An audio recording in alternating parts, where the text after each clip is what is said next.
Before we start this video, do like and subscribe to our channel and not miss on any updates. Now, when we talk about Accounting Standard 23, this deals with something called as associates in consolidated financial statement. Associates in consolidated financial statement. Now, when you have associates in consolidated financial statement, how do we account for it? Now, please understand, if there are two companies, A and B, A can hold multiple levels or multiple percentage of stakes in subsidiary. For example, A can hold 10%, A can hold 20%, A can hold 50%, A can hold 75%, or also maybe 100%. If A holds 10%, this is covered by Accounting Standard 13, which deals with accounting for investment. If it holds 20% to 50%, this is what is covered by Accounting Standard 23, associates. Okay, here the assumption is A has significant influence over B. A has significant influence over B. So when A has significant influence over B, that significant influence part is covered by Accounting Standard 23. Okay. Now, if it is, so this is 20% up to 49.99. If it is 50%, this 50% is covered by accounting for joint venture, where we say there is joint control. If there is joint control, it is covered by Accounting Standard 27. If it is greater than 50%, we treat that there is a control element, and in that control element there is a holding to subsidiary company relationship, and that is covered by Accounting Standard 21, consolidated financial statement. So up to less than 20%, you will take it AS 13, 20 to 50, just less than 50, AS 23, exactly 50 joint venture, 75%, it is more than 50% control, that is holding subsidiary. Now please keep in mind, this is just an indicative number. There could be possibility that you have only 40%, but with 40% you have joint control. So if you have joint control, you will take it to Accounting Standard 27. Okay. Same way, you may have 40%, you may still have control. So that is what you have to see. But for examination purpose, this is largely what is being tested. Or look for the term significant influence, Accounting Standard 23, joint control, Accounting Standard 27, and control, Accounting Standard 21. So AS 21, this talks about control, where we take holding plus subsidiary. Accounting Standard 23, this talks about significant influence. Here we will take one method which is called the equity method, and Accounting Standard 27 talks about where you have joint ventures. Okay, here it is joint control. And when we come to joint ventures, we'll understand there can be joint operations, jointly controlled assets, and jointly controlled entities. Any of these three that can be possible.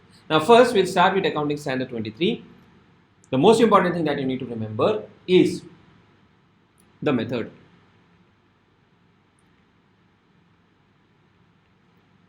Equity method. Now what is the equity method? For you to simply remember and understand, think of it like partnership accounts.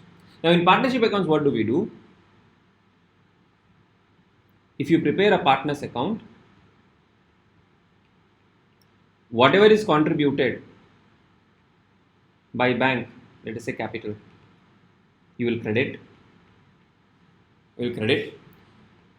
By profit, you will credit. To losses, you will debit.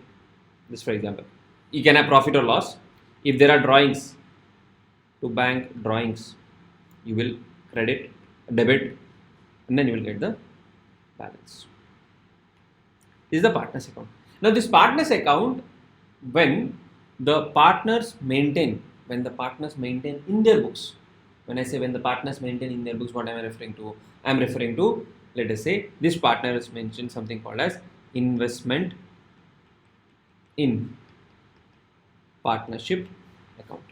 Now if you have investment in partnership account, they would say to bank some number, so here this will be 10,000, to P&L profit 2,000, by P&L losses 5,000, by bank 1,000, by balance whatever is the number 12 minus 6, 6,000.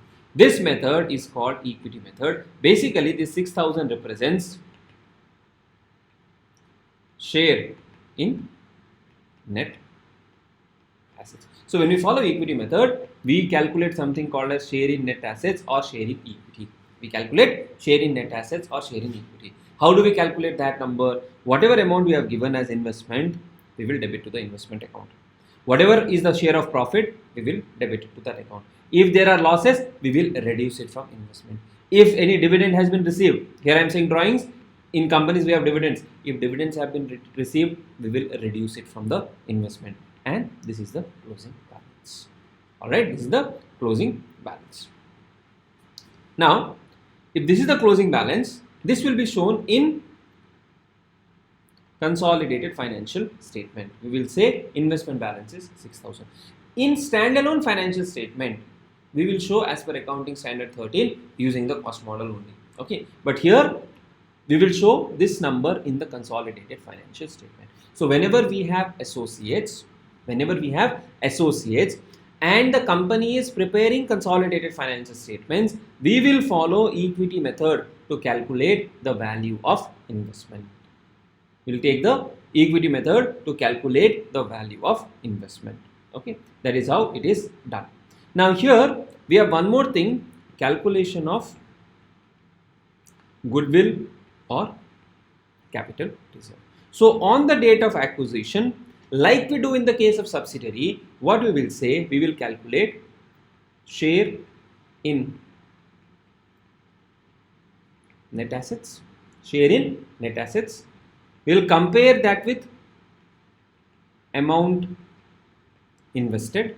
So let us say share in net asset of this associate works out to 10,000. Amount invested, let us say 12,000. If we pay more, this balance is called goodwill. We will show 2,000 as goodwill in the, we'll show 2,000 or we'll calculate 2,000 as the goodwill, and we will disclose this goodwill. We will not show a separate line item called goodwill. We'll disclose this goodwill in the balance sheet. So in balance sheet, what you can have, investment in associate, you will have 12,000, that is the amount invested. Here you can have net assets 10,000, goodwill 2,000. So basically what we are saying, we have a share of 12,000 in the associate. In that 10,000 represents share in net assets and 2,000 represents the goodwill component. But this goodwill will not be shown separately in the balance sheet. Like in case of consolidation, we show goodwill separately in the balance sheet, or we show capital reserve. Here capital reserve will be shown, but goodwill, intangible asset that we show in the balance sheet, that will not be shown separately. It can be shown as a part of this breakup. Okay. What if there is a capital reserve? Then in that case, what happens is investment in associate. Let us say share in net assets. Share in net asset is 10,000. Amount paid is 8,000. So 2,000 is your capital reserve. So here you will say investment in associate. Either you can show 8,000 by showing 10,000 net asset minus 2,000 capital reserve, or closing balance 10,000 and capital reserve on the liability side or reserve side of 2,000. These are the two different ways to present. And the balance in investment in associate,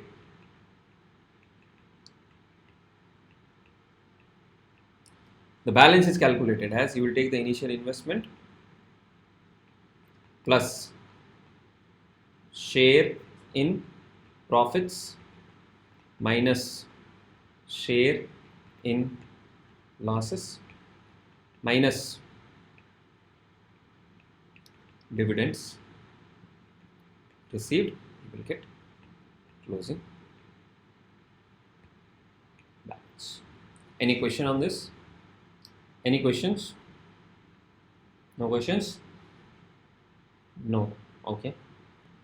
An associate is an enterprise which the investor has significant influence and which is neither a subsidiary nor a joint venture. So, one thing is you need to have an associate. Second thing, you need to have significant influence. And second thing is it should not be a joint venture or subsidiary. Typically what happens is for subsidiary and joint venture you need control and joint control. For subsidiary control, for joint venture, joint control. Significant influence is the power to participate in the financial or operating policy decisions of the investee but not control over these policies, and we'll assume 20% or more whenever stake is there unless it is proven otherwise. We will say there is a significant influence. A Limited acquired, so let us see how to calculate the amount, 45% of B Limited shares on 1st of April of year 1. The price paid was 15 lakhs. So this is the cost of investment. Following are the extracts of balance sheet as on 1st of April. So we will take the date of acquisition.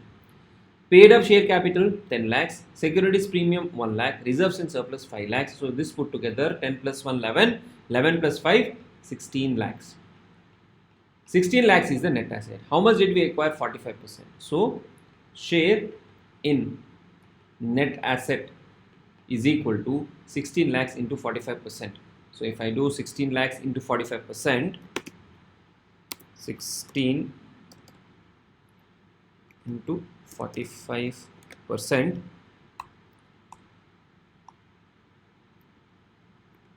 it is 720. So 720000, 720000. What is the amount paid? Amount paid is 15 lakhs. Amount paid is 15 lakhs.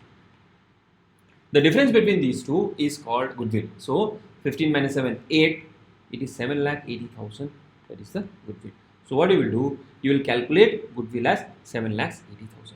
Now, then they said B Limited reported net profit of 3 lakhs and paid dividend of 1 lakh for the year ended 31st March of year 2. Out of this 3 lakh, we will add 45% to our investment balance. Out of this 1 lakh, we will reduce 45%. Why reduce? Because we have received the money. So what we will do while calculating, cost of investment is 15 lakhs. You can show the breakup of these two. Net assets as 7,20,000 and goodwill as 7,80,000 in the inner column. Then profit during the year, our share 45%, 1,35,000, and dividend paid minus 45,000. This becomes the closing balance for consolidated financial statement. Please remember, this is for consolidated financial statement. In standalone financial statement, you will show it at 15 lakhs only. This is in the standalone, you will follow accounting standard 13.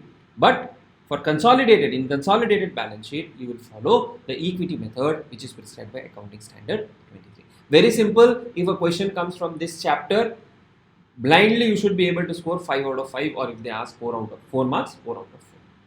Okay. So this we have already done. Then what happens is, sometimes we have step acquisition. Now, step acquisition means what?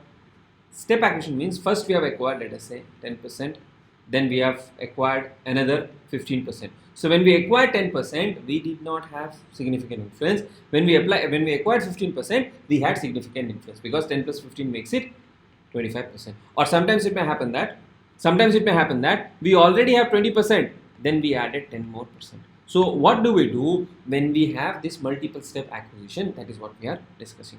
So first case, conversion from a passive investor to an associate in the same year. Meaning to say, earlier it was passive investor, 10% stake. Subsequently acquired 15%. So when we acquired 10%, was it an associate? It was not an associate. But what did we do? Subsequently we acquired 15%, then it became an associate. In that case, what we will do is, for 10% we will calculate the goodwill or capital reserve component separately. For 15% we will calculate goodwill or capital reserve component separately and see what is the net number. Okay. Cost of investment for 10% is 1 lakh and 15% is 1,45,000. Net asset is 850 and 10 lakhs on each of these days. So what we will do? On 1st of April, what is the net asset? 8,50,000. What is our share? 85,000. What is the goodwill? 15,000. 1 lakh paid minus 85, 15,000. Then Second,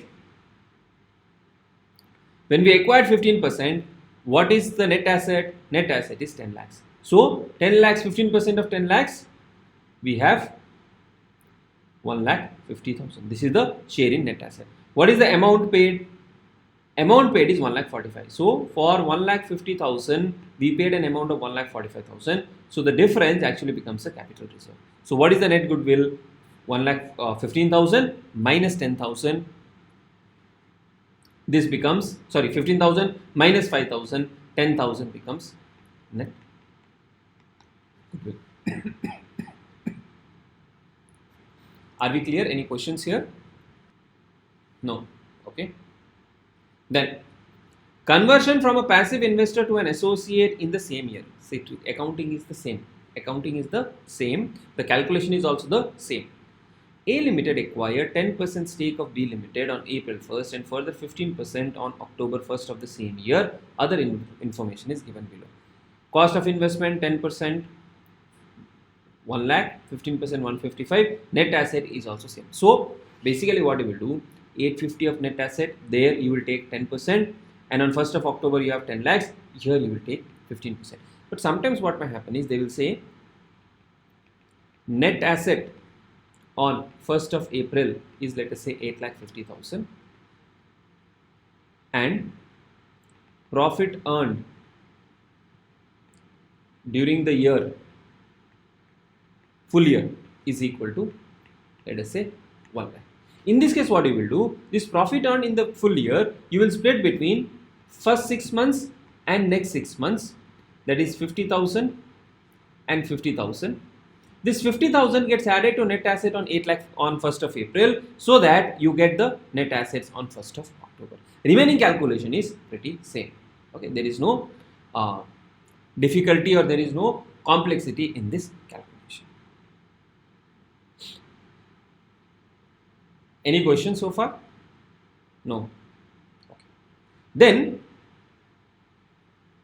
further acquisition in the associate in the same year. Now, what does this mean? This basically means that it is already an associate. It is already an associate, and we are acquiring more stake in the associate.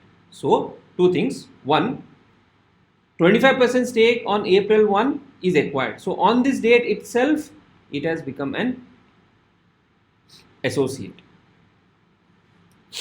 Okay, on this date itself, it has become an associate, and further 5% on October 1st of the same year. So 1st of April we acquired 25%, 1st of October we acquired 5%. Cost of investment for 25% is 1,50,000 and for 5% is 20,000. Net asset on 1st of April is 5 lakhs. Profit for the year 90,000, earned in the ratio 2:1 respectively. Now, when did we acquire?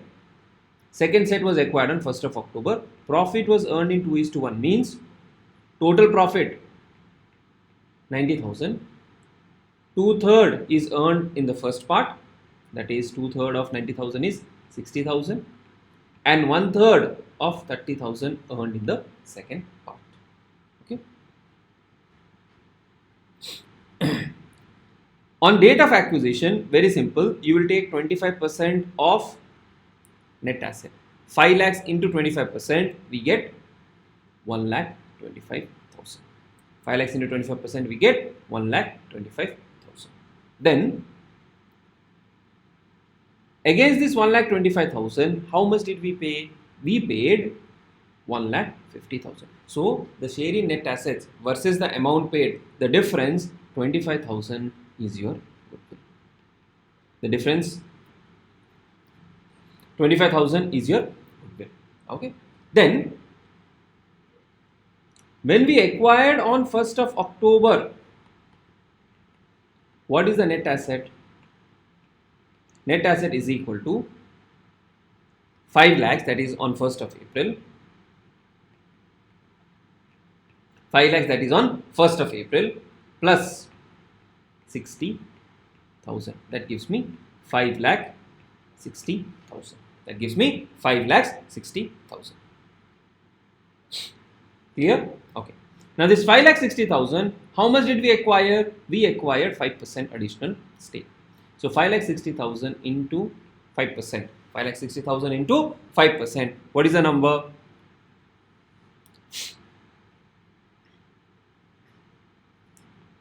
Five lakh 60 into 5%.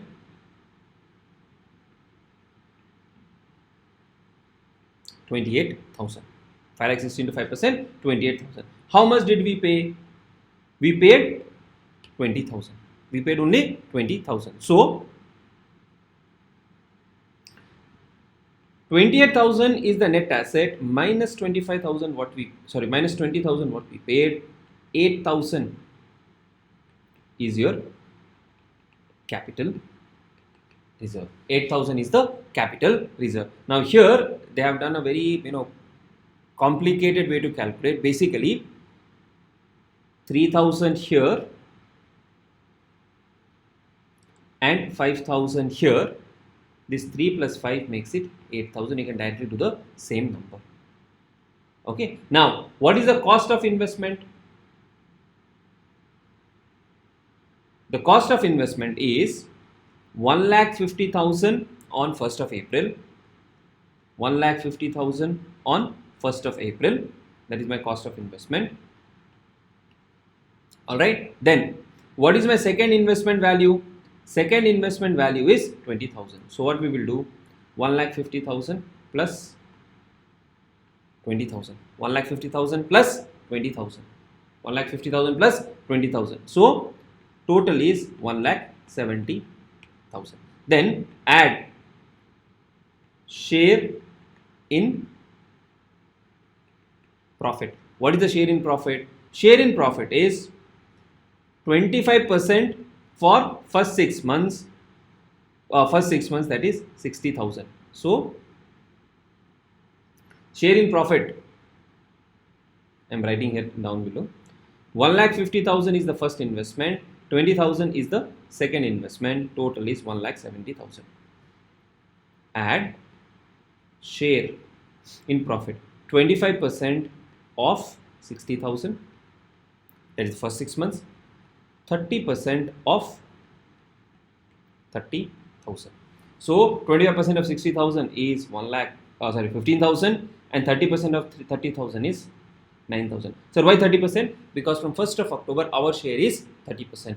Up to 1st of October our share is only 25%. So 170 plus 15 plus 9, 1,70,000 plus 15,000 plus 9,000. If we do, we get 1,94,000. This is the carrying amount of investment as far as the investment partners are concerned. Okay. Then from this 1,94,000 we have breakup. If you see, we had initial goodwill of 25,000 and capital reserve of 8,000. Okay. Any questions? Okay. Let's look at this illustration. A Limited acquired 40% share in B Limited on 1st of April of year 1 for 10 lakhs. On that date, B Limited had 1 lakh equity shares of 10 each, fully paid, and accumulated profits of 2 lakhs. During the year 1-2, B Limited suffered a loss of 10 lakhs. During the year 2-3, loss of 12,50,000, and during the year 3-4, again a loss of 5 lakhs. Show the extract of consolidated balance sheet of A Limited on all the 4 dates recording the above events. So what happened? 40% share on 1st of April for 10 lakhs. So our investment accounting, when we do investment, what you do, the investment value is how much? Investment value is 10 lakhs. So opening investment is 10 lakhs. Okay. Opening investment is 10 lakhs. Now what did we get? 40% of share capital. So share capital is 1 lakh into 10 lakhs. Accumulated profits of 2 lakhs. Total is 12 lakhs. We get 40% share. 12 lakhs into 40%, 4,80,000. 4,80,000, what we invested? 10 lakhs. So balance is goodwill. So the breakup is Share of net assets and goodwill, these two number, total amount is 10 lakhs. Total amount is 10 lakhs. During the year 1 to first year, B Limited suffered a loss of 10 lakhs. B Limited suffered a loss of 10 lakhs. Now, if you suffered a lot of 10 lakhs, what is our share? Our share is 4 lakhs. This 4 lakhs you will reduce from the investment. Now, think of it. This 10 lakhs has net asset of 4,80,000 and goodwill of 5,20,000. Okay. Now, net assets of 4,80,000, you have lost 4 lakhs. So, this now becomes 80,000. Goodwill continues at 5,20,000. So, total is 6 lakhs. So, this is the total minus loss 4 lakhs. Carrying amount of investment is 6 lakhs. In that, goodwill component is 520 and net assets component is 80,000. Okay. Then, in the third year, the loss of 12,50,000 is incurred. Now, 12,50,000 into 40% means how much? 12,50,000 into 40% if we do, it is 5 lakhs. There is a loss of 5 lakhs. Now, that 5 lakhs we will reduce from this 6 lakhs. So, 6 lakhs minus 5 lakhs we get 1 lakh. Now, what was our breakup? 80,000 and 5,20,000. Now, I have to reduce 5 lakhs. Can reduce only 80,000 here from net asset. So, this becomes 0. Balance 4,20,000 I will reduce from goodwill portion. It becomes 1 lakh. This is only for presentation purpose. In the balance sheet, you will not show goodwill separately. So, 1 lakh is the goodwill number which is left. So, final value is 1 lakh. In the third year, there is again a loss of 5 lakhs. In the third year, there is again a loss of 5 lakhs. This loss of 5 lakhs, our share is 2 lakhs, but our balance is only 1 lakh. So, we will write off 1 lakh. Carrying amount of investment will become 0. You will not make it negative. You will show it as 0 only. Okay. Now, here, our loss is 2 lakhs. We can write off only 1 lakh. So, carrying amount is 0. What about the balance 1 lakh? Whenever the company makes profit, first we will offset the balance amount. Only then we will start recognizing the share in net assets. Is it clear? Then, sometimes we have intercompany sales. So, what you will do is, whatever is the unrealized profit in inventory multiplied by share, we will reduce. Now, what is the meaning of this? Say for example, 10,000 is total unrealized profit. Our share is 40%. So, we will reduce 4,000. We will reduce 4,000 from the profit of the associates. We will reduce 4,000 from the profits of the associate. Basically, our share of profit, whatever is there, that we will reduce. Now, there are two scenarios possible. One is, whoever is the holding company sells to associate, or associates sells to holding company. If holding company sells to associate, who made the profit? Holding company made the profit. So, holding company will reduce 4,000 from profit, and investment in associate, they will say minus 4,000. Sir, why minus 4,000? Because holding company is showing closing asset at a higher value. It actually has to be lower. So, we will remove it from the investment in associate, because profits will be lower, investment in associate will be lower. If associate sold to holding company, then I will remove from inventory, because holding company is having that inventory. So, we will remove from inventory and we will remove from consolidated P&L or the consolidated reserves. Sir, in the first case when holding sold to associate, why are we not reducing from inventory? We are not reducing from inventory because when we are doing the accounting, we don't show inventory of associate in our consolidated balance sheet. We only show investment value. So that is why we are removing from investment. Whereas when associate sells to the holding company is showing the inventory, so we'll reduce from the inventory and will reduce from the P&L only to the extent of our share. Is that correct? Is that clear? Okay. So now we'll take a 5-minute break and then we'll start with joint venture after the break.